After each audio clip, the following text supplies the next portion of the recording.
আসসালামু আলাইহি ওয়াল মুরসালিন ওয়া আলা আলিহি ওয়া আসহাবিহি। আমরা অত্যন্ত দুঃখ ভারাক্রান্ত হৃদয় নিয়ে আজ হেফাজতে ইসলাম বাংলাদেশের পক্ষ থেকে আমরা আমাদের প্রাথমিক প্রতিক্রিয়া এবং আমাদের প্রতিবাদ জানানোর জন্য আজকে এখানে সমবেত হয়েছি। আপনারা লক্ষ্য করেছেন, গতকাল বাংলাদেশের অন্তর্বর্তীকালীন সরকার বাংলাদেশে জাতিসংঘের মানবাধিকার কমিশনের কার্যালয় স্থাপন করবার এবং মানবাধিকার কমিশনের কার্যক্রম পরিচালনা করবার জন্য নীতিগত সিদ্ধান্ত গ্রহণ করেছে।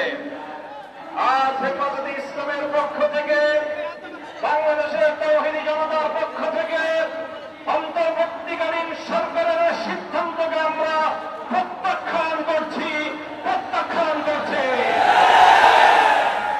স্পষ্ট ভাষায় আমরা বলতে চাই, জাতিসংঘের মানবাধিকার কমিশনের ইতিহাস এবং তাদের এজেন্ডা সম্পর্কে আমরা খুব ভালোভাবে ওয়াকিবহাল।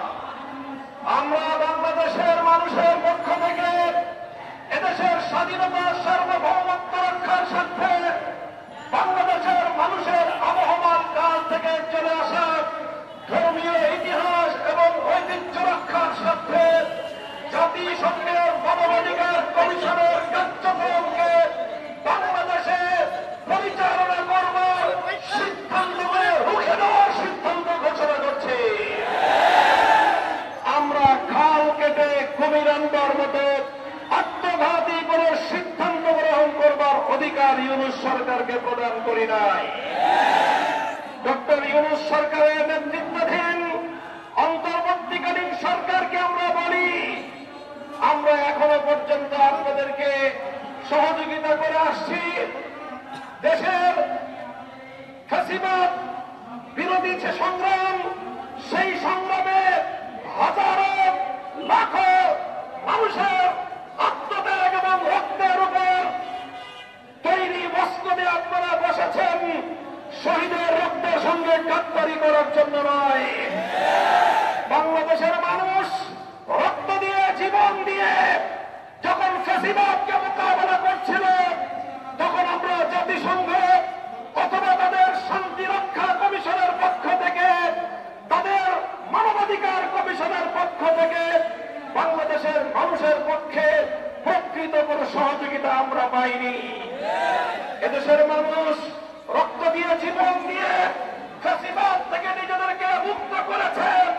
এখন সেই মুক্ত বাংলাদেশে আগামী দিনে এদেশের হাজার বছরের ধর্মীয় ঐতিহ্য, এদেশের মানুষের ইচ্ছা এবং অভিপ্রায়, বাংলাদেশের মানুষের কৃষ্টি কালচারকে ভিত্তি করে আগামীর সুন্দর বাংলাদেশ বিনির্মাণের যখন প্রস্তুতি চলছে, তখন মানবাধিকার কমিশনের নামে বাংলাদেশে কাদিয়ানী মতবাদ প্রতিষ্ঠা, সমকামিতা প্রতিষ্ঠা সহ বাংলাদেশের ইতিহাস, ঐতিহ্য, স্বাধীনতা, পরিবার বন্ধনকে ধ্বংস করবার দিন নকশা আছেন আপনারা। ডক্টর ইউনূস সাহেব সম্পর্কে আমরা জানি, পশ্চিমা বিশ্বের সঙ্গে আপনার খুব ভালো সম্পর্ক। আপনি এনজিও বান্ধব একটা সরকার করেছেন। আমাদের অনেক কনসার্ন ছিল, আমাদের অনেক উদ্বেগ উৎকণ্ঠা ছিল এবং আছে।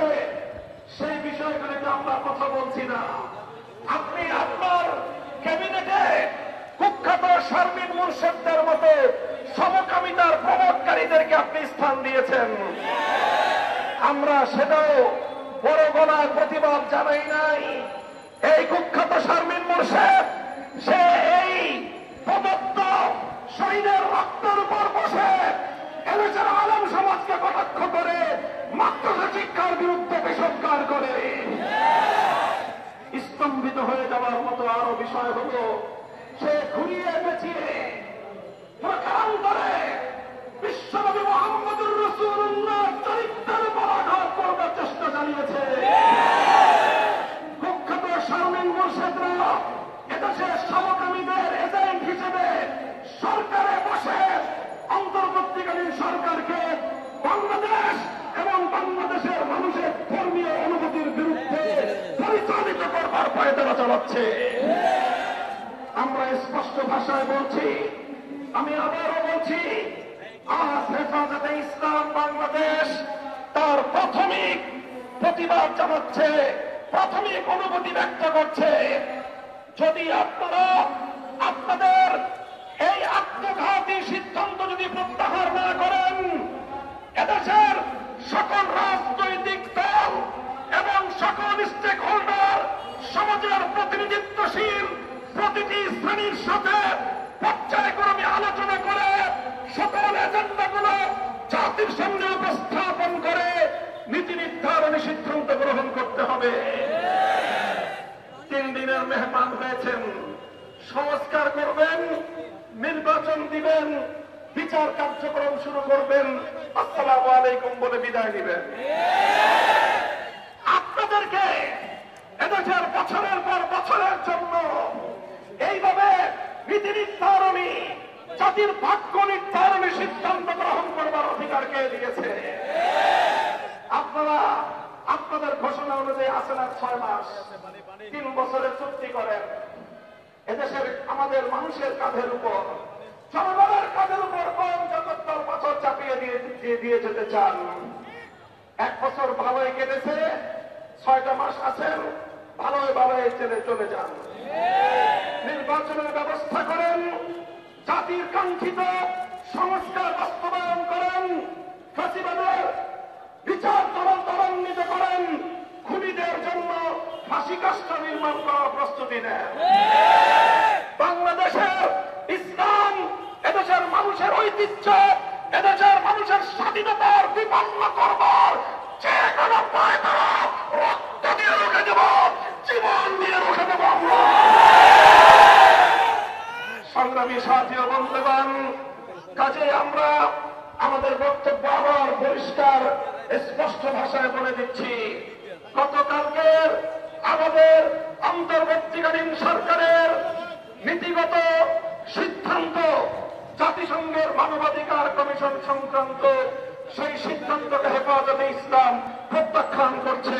হেফাজতে ইসলাম এই সিদ্ধান্ত মানে না, এই সিদ্ধান্ত কার্যকর হতে দেবে না। জাতিসংঘের ইসলাম বিরোধী পশ্চিমা সমাজ দর্শনের মানবাধিকার বাংলাদেশের মানুষ বিশ্বাস করে না।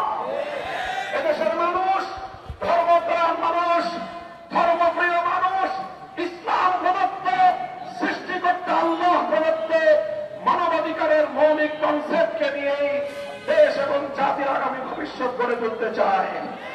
আমি জাতির কাছে জানতে চাই, যদি দেশের স্বাধীনতা রক্ষার প্রয়োজনে সমকামিতার মতো অসভ্যতা এবং এই জাতীয় অশালীনতাকে রুখে দেওয়ার জন্য যদি আবার আমাদেরকে যুদ্ধে নামতে হয়, রক্ত দিতে হয়, কারা কারা প্রস্তুত থাকবে? ইসলামকে রাজপথে নামতে হবে, এটা আমরা বাধ্য লজ্জাবোধ করছি। পরিষ্কার ভাষায় বলে দিতে চাই, সরকার, অস্থায়ী সরকারকে আর সময় দেওয়া যাবে না। কারণ তারা ইতিমধ্যে অনেক বড় দৃষ্টতা দেখিয়েছে, একের পর এক অন্যায় আইন করতে চলেছে, ন্যায় নীতিমালা যাই করতে চলেছে, তার প্রতিবাদ হেফাজত করেছে। এখন জাতিসংঘের সমন্বয় কমিটির যে দপ্তর করতে যাচ্ছে, এটা কখনো বরদাস্ত করা হবে না, হবে না, হবে না। আমরা বলতে চাই, জাতিসংঘের এই অফিস অনতিবিলম্বে প্রত্যাহার করো, প্রত্যাহার করো, প্রত্যাহার। সংঘের মানবাধিকার কমিশন নয়, মানবতা হিমের কমিশন। যদি মানবাধিকার কমিশনই হতো, আফগানে মানুষ, মুসলিম জনতা মারা গেল, মানবতা কোথায় ছিল? ফিলিস্তিনে তোমাদের মানবতা কোথায় ছিল? কাশ্মীরে মানবতা কোথায় ছিল? সিরিয়ায় মানবতা কোথায় ছিল? গত 16 বছরে আওয়ামী ফ্যাসিস্টদের আমলে বাংলাদেশে হাজারো হাজার মানুষ শহীদ হয়েছে, গুম হয়েছে, নির্যাতনের শিকার হয়েছে। তোমাদের মানবতা এতদিন কোথায় ছিল? বাংলাদেশ বাংলাদেশে নতুন করে মানবাধিকার কমিশন স্থাপনের উদ্দেশ্য আপনার বাংলাদেশের সমকামিতার বীজ বপন করার নতুন ষড়যন্ত্র মাত্র। হেফাজত ইসলাম ঘুমায় নাই, হেফাজত বাংলাদেশ ছেড়ে দিল্লি পালায় নাই, হেফাজত আছে। মুরব্বীরা কর্মসূচি দিবে, আমরা জান মাল বাজি রেখে কর্মসূচি পালন করব। প্রয়োজনে মানবাধিকার কমিশনের প্রতিটি খুলে খুলে দিয়ে যাব ইনশাআল্লাহ। গতকালকে দেখলাম পত্রিকার মাধ্যমে আমাদের উপদেষ্টা পরিষদ নাকি জাতিসংঘ মানবাধিকার কমিশনের কার্যালয় স্থাপনের অনুমতি দিয়েছেন। ডক্টর ইউনূস সাহেব, পরিষ্কার করে বলি, আমরা দিল্লির গোলামি ছেড়েছি, ওয়াশিংটনের গোলামি করার জন্য। পরিষ্কার কথা, এই বাংলাদেশে জাতিসংঘের মানবাধিকার কমিশনের কার্যালয়ের সিদ্ধান্ত আপনাকে অবশ্যই প্রত্যাহার করতে হবে। যদি প্রত্যাহার না করা হয়, হেফাজত ইসলাম বাংলাদেশ এদেশের মুসলমান জনগণকে নিয়ে আপনার সরকার বিরুদ্ধে আন্দোলন করতে বাধ্য হবে এবং অবিলম্বে এই সিদ্ধান্ত বাতিল করতে আপনাকে বাধ্য করা হবে ইনশাআল্লাহ। মানবাধিকার কমিশনের কার্যালয় স্থাপনের জন্য ডক্টর ইউনূস সরকার নীতিগত সিদ্ধান্ত নিয়েছেন। বাংলাদেশে কোন কারণে মানবাধিকার কমিশনের অফিস স্থাপন করতে হবে আমাদের প্রশ্ন। বাংলাদেশে পিলখানা হত্যাকাণ্ড হল, 2013 সালের শাপলার গণহত্যা চালিয়েছে আওয়ামী খুনি হাসিনা সরকার। 21 সালে কসাই মোদির আগমনকে কেন্দ্র করে আমাদের ভাইদের রক্তের আস্থা রঞ্জিত হল। এদেশের হাজার হাজার আলেম মামলায় হয়রানির শিকার হল। 2000 নবী উলামা ইকরাম জেলে বন্দী থাকলো। জুলাই বিপ্লবের সময় আমাদের সন্তানরা আজকে যেভাবে গণহত্যার শিকার হয়েছেন, তখন এই মানবাধিকার কমিশন কোথায় গিয়েছিল? সুতরাং ডাল মে কুচ কালা হ্যায়। এই সময়ে মানবাধিকার কমিশনের অফিস স্থাপন করার অর্থ হল বাংলাদেশের স্বাধীনতা সার্বভৌমত্বের উপরে চরমভাবে আঘাত করা। এটা ভারতীয় চক্রান্ত, তা বাস্তবায়ন হতে দেওয়া যাবে না, যাবে না ইনশাআল্লাহ। আমরা লক্ষ্য করছি একজন সমকামী দুঃখে নিয়োগ দেওয়ার চক্রান্ত চলছে। আমরা সরকারকে মিডিয়ার মাধ্যমে জানিয়ে দিতে চাই, বাংলাদেশের ফৌজদারি দণ্ডবিধি 1860 ধারার 377 অনুচ্ছেদ অনুযায়ী অপ্রাকৃতিক যৌন সম্পর্ক বা সমকামিতা শাস্তিযোগ্য অপরাধ। সুতরাং বাংলাদেশের দণ্ডবিধি অনুযায়ী এই অপরাধকে জাতিসংঘের কোন দুঃখে এনে জায়েজ করার চক্রান্ত করা হবে। লড়াই হবে, লড়াই হবে। শেষ কথা হল, আমরা অন্তর্বর্তীকালীন সরকারকে স্পষ্ট ভাষায় জানিয়ে দিতে চাই, বিদেশি কোন চক্রান্তের কারণে বাংলাদেশের স্বাধীনতা বিপন্ন হবে। বাংলাদেশের সভ্য সংস্কৃতি, সভ্যতা, তাদের তামাদ্দুন ধ্বংস করার চক্রান্ত হবে। অতীতে দেওয়ানা উলামা ইকরাম আন্দোলন সংগ্রামের মাধ্যমে তা প্রতিহত করেছে। সকল চক্রান্ত ইউনূস সরকার করুক, ত্যাগ করুক, তাদের বিরুদ্ধে আমাদের প্রতিরোধের দুর্গ করে তুলতে হবে। হেফাজত আছে, হেফাজত মানে থাকবে। যে কোন চক্রান্ত মোকাবেলা করার জন্য কর্মসূচি ঘোষণা করা হয়, এই কর্মসূচি পালন করার জন্য প্রাণ বল কুরবান করে কারা কারা প্রস্তুত। সকলের চোখ পড়েছে।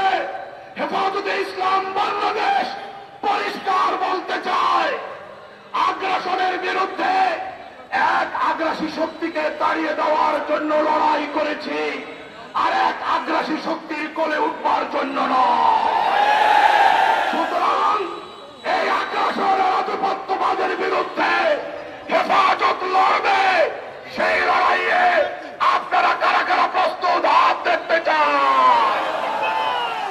সংগ্রামী তৌহিদি জনতা এই পর্যায়ে বক্তব্য সভাপতি, উপস্থিত হেফাজুল ইসলামের নেতৃবৃন্দ, আমাদের বক্তব্য পরিষ্কার।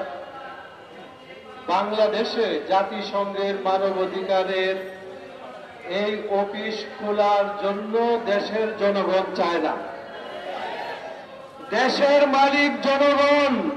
ইউনূস সরকারকে ভোট দিয়ে নির্বাচিত করা হয় নাই, সুতরাং জনগণের প্রতিনিধিত্ব আপনি করেন না। যার কারণে আমাদের বক্তারা বলেছে 15 বছর যাবৎ বাংলাদেশে যখন অবৈধ সরকার এদেশের মানুষের উপর নির্যাতন চালিয়েছিল, তখন তোমরা কোথায় ছিলা? বাংলাদেশে তখন জাতিসংঘ মানবাধিকারের অফিস খোলার প্রয়োজনীয়তা অনুভব করো নাই। এখন যখন আমরা স্বৈরাচারকে বিচার করার জন্য দেশের জনগণ ঐক্যবদ্ধ, তখন তোমরা সেই বিচারকে বাস্তবায়িত করার অপচেষ্টায় মানবাধিকারের নামে বাংলাদেশে প্রবেশ করতে চাচ্ছ।